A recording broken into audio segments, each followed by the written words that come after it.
भाग 2।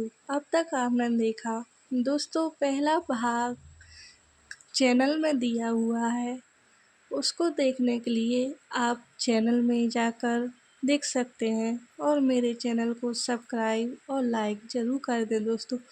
तो चलिए कहानी शुरू करते हैं। कल आते हैं और जॉन जी से नमस्ते करते हैं। कहते हैं, आप कौन हैं जी, हमारे यहाँ कैसे आना हुआ। जॉन जी कहते हैं, मुझे आपकी बेटी पसंद आ गई है और इनसे मैं शादी करना चाहता हूँ। तभी रेखा जी के पिता बोले, आइए हम अंदर बैठकर बात करते हैं। रेखा बेटा, जाओ चाय नाश्ता ले आओ, रेखा जी के पिताजी बोलते हैं और रेखा जी की माँ वहीं बैठ जाती हैं। पीछे से जॉन जी के गार्ड आते हैं और कहते हैं, सर ये सामान कहाँ रख दे। तो जॉन जी कहते हैं, यही रख दो। रेखा पीछे से सब देख रही थी और रेखा जी के पिता इतना सब देख वो बौखला जाते हैं। वहीं रेखा जी की माँ भी ये सब देखकर खुश होती हैं और रेखा के पास जाती हैं और कहती हैं, देख बेटा, शादी के लिए मना मत करना, लड़का ऊंचे खानदान का लगता है। रेखा कहती है, जी माँ, लेकिन मेरी एक शर्त है, मैं मुन्ने को अपने साथ ले जाऊंगी। दीदी तो रही नहीं, आप लोग कब तक परेशान होंगे। धीरज को एक अच्छी जिंदगी मिल जाएगी, मेरे साथ साथ उसका भी जीवन सुधर जाएगा। लेकिन वो माने तब ना, उन्होंने मना कर दिया तो मैं ये शादी नहीं करूँगी। पीछे से जॉन जी सब सुन रहे थे और कहते हैं, क्या बात है, तुम मुझसे कह सकती हो। रेखा कहती है, जी मेरा दीदी का लड़का है। दीदी जन्म लेते समय चल बसी थी और जीजा जी ने किसी और से शादी कर ली है। जो मुन्ने की सौतेली माँ उसको अपने पास रखने से साफ मना कर दी। अब आप ही बताएं, मैं कैसे उसको छोड़ दूं इस हालत में। तब जॉन जी कहते हैं, कहाँ है तुम्हारा मुन्ना। जी वो अंदर सो रहा है और उसको देखने के लिए जॉन जी चले जाते हैं।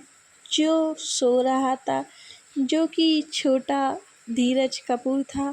फिर जॉन जी बोले, मुझे मंजूर है सब बात तुम्हारी, लेकिन एक बात तुमको हमेशा याद रखना होगा, ये बच्चा हमारे बीच में ना आए, इसके लिए मैं आया लगा दूंगा, अच्छी देखरेख होगी। साथ में जब तुम्हें समय मिलेगा तो तुम उसके पास जा सकती हो।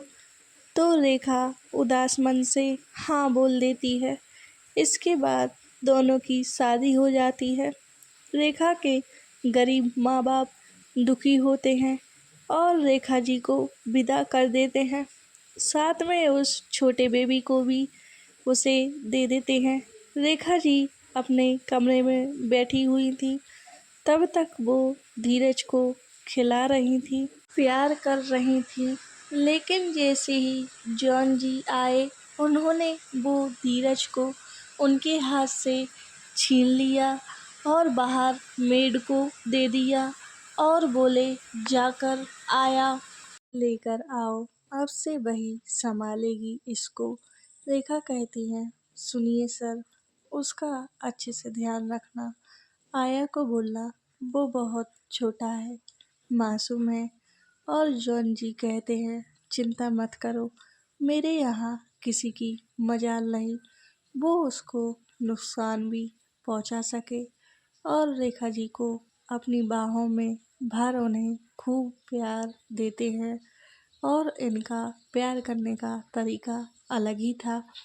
दूसरे दिन सुबह हुई तो रेखा जी उठकर नहाने चली जाती हैं और पूजा पाठ करके मुन्नी को खिलाने लगती हैं। फिर आया को दे देती हैं। एक और धीरज की देखरेख और जॉन जी का ध्यान रखना, दोनों ड्यूटी अच्छे से निभा रही थी। कुछ दिन बाद रेखा जी प्रेग्नेंट हो जाती हैं। धीरज भी 2 साल का हो जाता है। कुछ महीने बाद रेखा जी की डिलीवरी का समय आ जाता है और जल्दी से हॉस्पिटल जाने की तैयारी होती है। जॉन जी कहते हैं जल्दी करो, गो फास्ट। फिर उनको हॉस्पिटल ले जाया जाता है। कुछ देर बाद बच्चा हो जाता है। उनको प्यारा सा भाई हुआ था, मतलब एक लड़का जो उनका खुद का था। धीरे धीरे रेखा जी अपने दोनों लड़कों को बड़ा होते देख रही थी। दोनों को खूब प्यार करती थी, लेकिन उनका ध्यान अब छोटे बेबी पर ज़्यादा रहता था, क्योंकि वो छोटा था। रेखा जी कोई भेदभाव नहीं कर रही थी, बस छोटे बेटे की एक्स्ट्रा केयर कर रही थी। धीरज की देखरेख ज़्यादा ना कर पाने की वजह से रेखा जी दुखी हो जाती थी, लेकिन मन में सुकून था, क्योंकि धीरज बहुत शांत रहता था और उन्हें बिल्कुल परेशान नहीं करता था। ये देखकर रेखा जी को धीरज पर और प्यार आता था।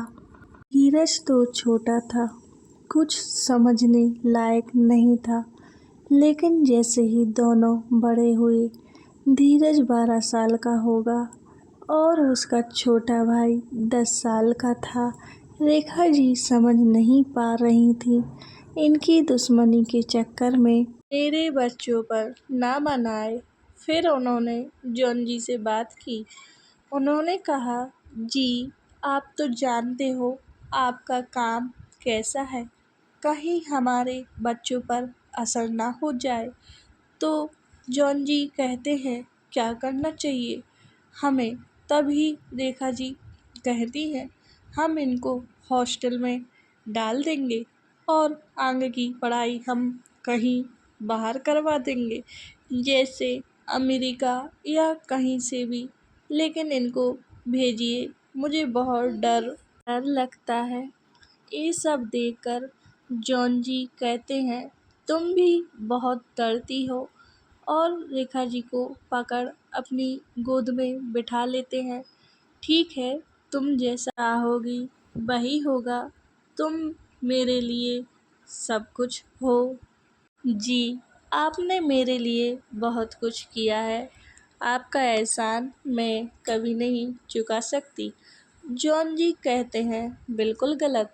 अगर तुम मेरी ज़िंदगी में ना आई होती तो मैंने कितनी ज़िंदगी बर्बाद की होती, क्योंकि मेरे अंदर दिल तुम्हारे आने से धड़का है। बस यही वजह है जो तुम्हें मैं पलकों पर बिठाकर रखता हूँ। रही बात उन दोनों की, तो कल ही मैं उनको भिजवाने की तैयारी करता हूँ। दूसरे दिन जब दोनों को हॉस्टल भेजा जाता है, तो धीरज साफ मना कर देता है और कहता है पापा मुझे कहीं नहीं जाना, मुझे आपके साथ ही रहना है और आपके जैसा ही बनना है। तभी रेखा जी आती हैं और कहती हैं चुप कर, और उन दोनों को हॉस्टल भेज देती हैं। लेकिन धीरज मानने वाला नहीं था। अपनी जिद पूरी करने के लिए हॉस्टल के बच्चों को बुरी तरह मार देता और उसकी इस हरकत से बार बार शिकायत आती। कुछ दिनों बाद उसकी हरकतें दिन ब दिन बिगड़ती जा रही थी। फिर एक दिन उसकी हरकतों से परेशान होकर उसे हॉस्टल से बाहर निकाल दिया जाता है।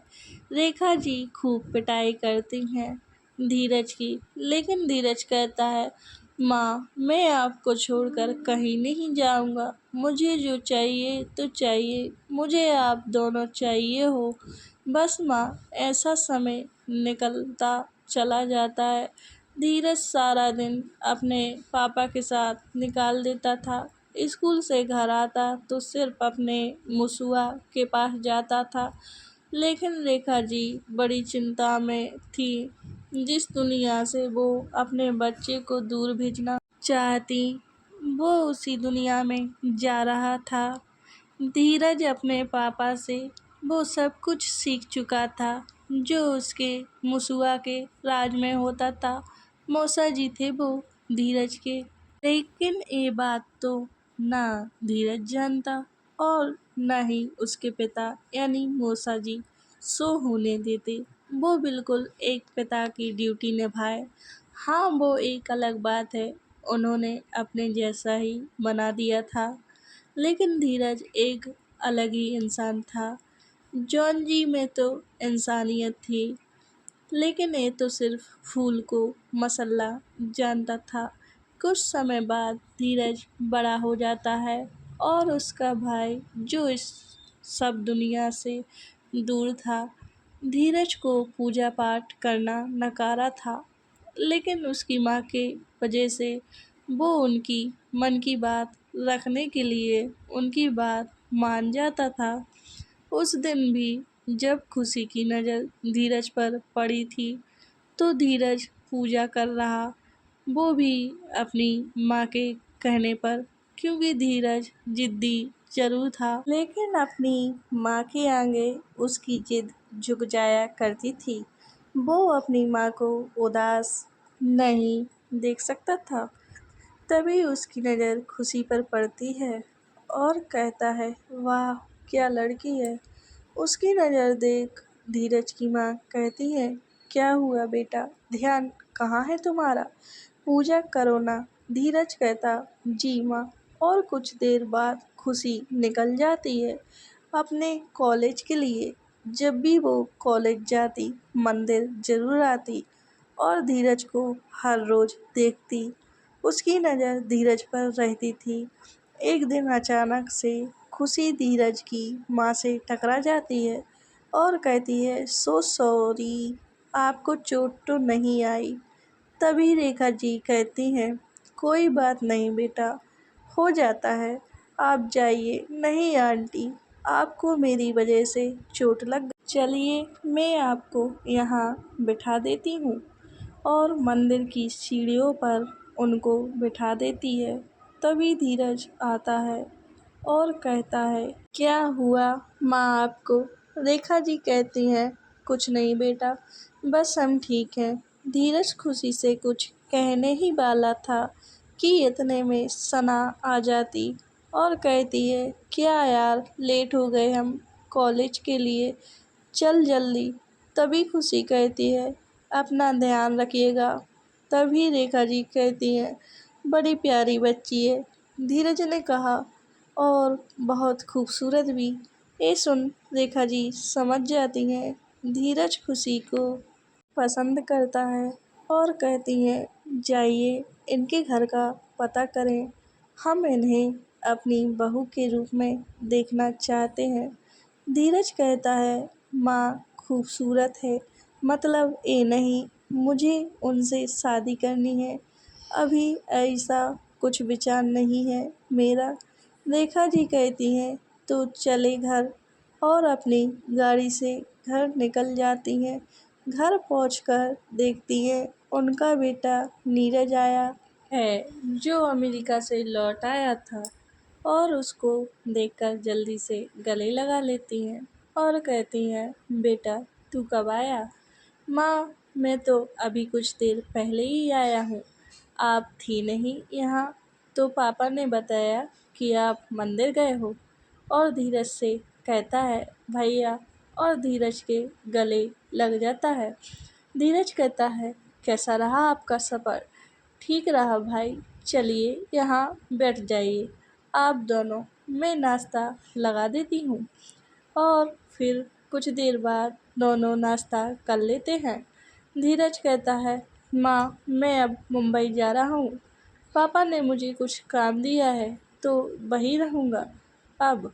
लेकिन अचानक से कैसे बेटा, कभी ना कभी तो अपने पैर पर खड़ा होना ही था माँ। हाँ, लेकिन वहाँ जाने की क्या ज़रूरत, क्या है, तुम यहाँ भी तो काम, बेटा तुम यहाँ भी तो काम कर सकते हो, ये हमारा शहर दुबई है। लेकिन धीरज कहता है, माँ एक अंडरवर्ल्ड डॉन बनने के लिए मुंबई जाना पड़ेगा। रेखा जी कहती है, ये तू क्या कह रहा है? अपने पिता की तरह ही काम करेगा? नहीं, मुझे ये बिल्कुल पसंद नहीं, लेकिन मेरे पापा को है और उनके लिए कुछ भी कर सकता हूँ। आपकी बहुत बात मानी है मैंने, लेकिन अब अपने पिताजी के लिए कुछ करना है। वही नीरज इस सब से दूर था, तो उसे ज़्यादा कुछ समझ नहीं आया और धीरज कहता है, चलो माँ, मैं जाता हूँ। रेखा जी कहती हैं, एक पर तो उनकी परछाई पड़नी ही थी, लेकिन वो तू होगा सोचा नहीं था। कम ऑन माँ, यह सब नॉर्मल है मेरे लिए। और ये कहकर मुंबई निकल जाता है, जहाँ उसकी नज़र रोहिणी पर पड़ी, जो मुंबई ही जा रही थी। फिर धीरज फिर फ़ोन में घुस गया, लेकिन जब रोहिणी की नज़र धीरज पर पड़ी तो मन में कहती है। फिर धीरज फिर फ़ोन में घुस गया, लेकिन जब रोहिणी की नज़र धीरज पर पड़ी तो मन में कहती है, ओ गॉड, कितना हैंडसम लड़का है। और उसके बगल में आकर कहती है, हेलो मिस्टर, क्या मैं आपके साथ बैठ सकती हूँ? धीरज कहता है, ऑफ कोर्स। वैसे आप कहाँ जा रहे हैं? धीरज, मैं मुंबई जा रहा हूँ। ओह, मैं भी वहीं जा रही हूँ। मुझे मॉडलिंग का शौक है, इसलिए। हाँ, वो तो तुम्हें देखकर पता लगता है तुम कितनी मॉडल हो। रोहिणी कहती है, वैसे आप क्या करते हैं? तो धीरज कहता है, मैं एक माफिया किंग हूँ। जिस पर रोहिणी मुस्कुरा देती है और कहती है, क्या आप भी मजाक करते हैं? तभी धीरज बंदूक निकाल रोहिणी के चेहरे पर रख देता है और कहता है, मैं मजाक नहीं करता।